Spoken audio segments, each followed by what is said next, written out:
Halo anak-anak, salam jumpa. Kita bertemu kembali ya dalam pelajaran agama Katolik. Sekarang kalian sudah memasuki minggu ketiga. Tema kita minggu ini tentang bermain bersama teman. Bagaimana rasanya kalian kalau bermain bersama teman? Pasti menyenangkan ya. Nah, mari kita belajar manfaat dan hal-hal positif yang kita bisa ambil saat kita bermain bersama teman. Biasanya kalau kalian bermain, apa saja yang dipelajari? Apa saja yang permainan yang kalian sukai?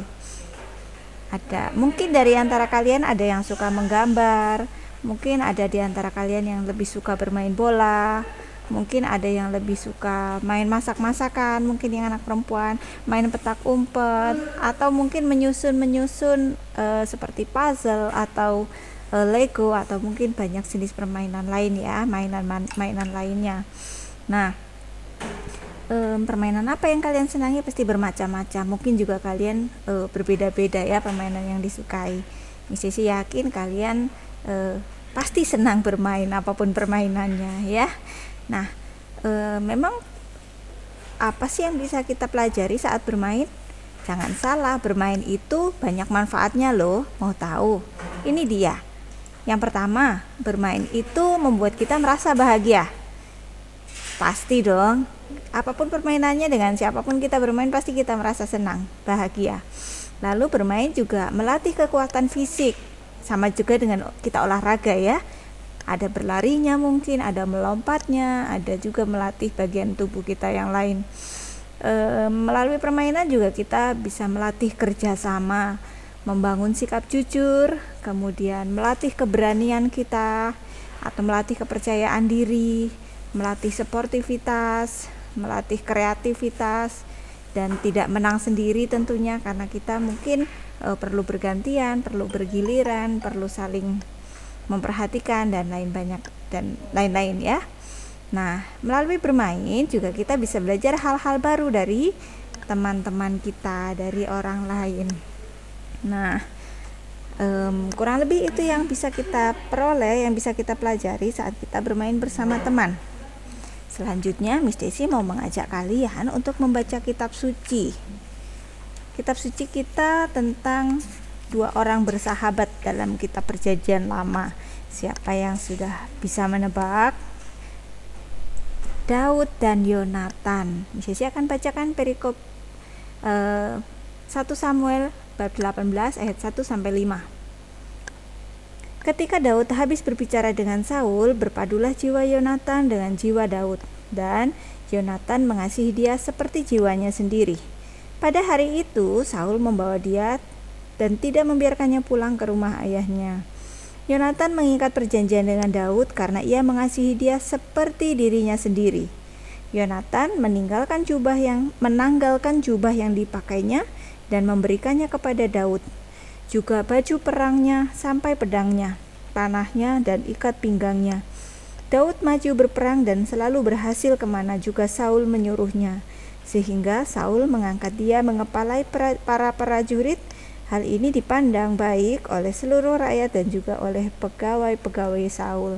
Nah, jadi Yonatan ini adalah anaknya Raja Saul, dan Yonatan bersahabat, berteman baik dengan Daud, padahal Daud ini bawahan gitu ya. Tapi Yonatan sebagai teman yang baik, dia tidak memandang rendah temannya ini. Nah, sebagai tanda persahabatan, Yonatan memberikan apa? Jubahnya yang dipakainya diberikan kepada Daud.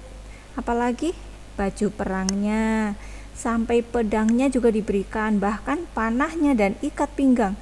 Semua yang berharga, semua yang bagus, semua yang ada dimiliki oleh Yonatan diberikan kepada Daud sebagai tanda bahwa mereka saling mengasihi. Jadi Yonatan sangat mengasihi, sangat menyayangi temannya ini ya. Kita belajar apa dari Yonatan dan Daud? Tentu kita belajar bahwa teman itu saling membantu, saling melindungi. Yonatan tahu bahwa Daud ini sering berperang, maka Yonatan memberikan pakaian dan alat-alat untuk berperang supaya Daud bisa memenangkan peperangan. Baik sekali ya Yonatan, mari kita belajar seperti Yonatan yang baik hati. Nah, seperti Yonatan yang baik kepada teman-temannya, Mari kita juga bersikap yang baik saat bermain dengan teman kita. Nah, sikapnya bagaimana saat kita bermain dengan teman-teman? Ada yang bisa membantu Miss Desi? Saat kita bermain dengan teman, apa yang harus kita lakukan? Biasanya bermain itu ada aturannya. Maka jika ada aturan, kita harus menaati aturan permainan. Apalagi jika menang, tidak boleh sombong jika kita memenangkan permainan, ya. Lalu jika kalah bagaimana? Jika kalah, apakah harus marah? Tidak, kita harus bersedia menerima kekalahan kalau kita kalah. Ya, kan namanya juga bermain. Mungkin suatu saat kita menang, suatu saat kita kalah. Kalau kalah tidak perlu sedih, tidak perlu marah gitu ya. Kita harus mau menerima kekalahan. Lalu bersikap jujur atau tidak boleh berbohong, ya. Apalagi kalau sama teman, kan kasihan temannya kalau dibohongin. Kemudian apalagi? Iya, jika ada satu permainan atau alat bermainnya terbatas, maka kita harus bersedia menunggu giliran atau antri, ya. Jadi kalau belum waktunya, belum saatnya, belum jatahnya, ya kita harus bersabar menunggu dulu. Itu ada lagi yang mau ditambahkan? Nah, jika mainannya sedikit, maka tidak boleh berebutan mainan. Ya, jadi harus mau berbagi.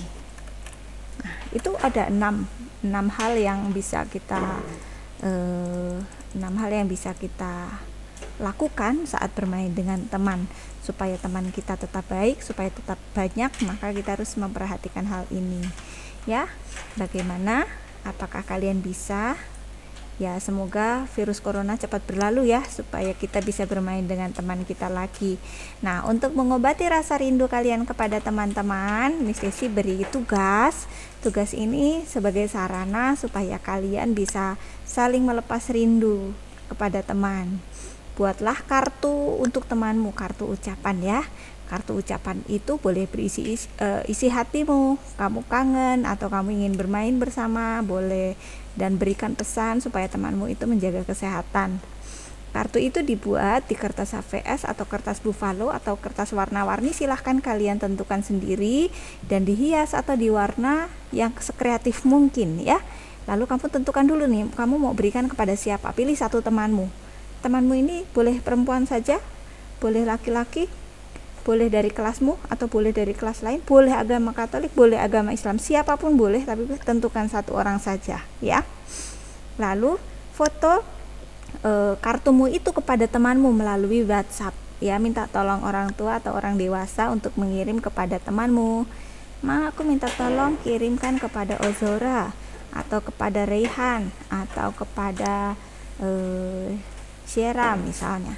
Jadi nanti setelah dikirim, minta bantuan orang tua untuk memfoto atau screenshot kiriman foto itu melalui WhatsApp. Lalu kirimkan screenshotnya ke Google Classroom. Miss Desi beri waktu sampai seminggu ya, sampai tanggal 13 Agustus 2020. Miss Desi beri contoh kartu ucapannya kurang lebih seperti ini.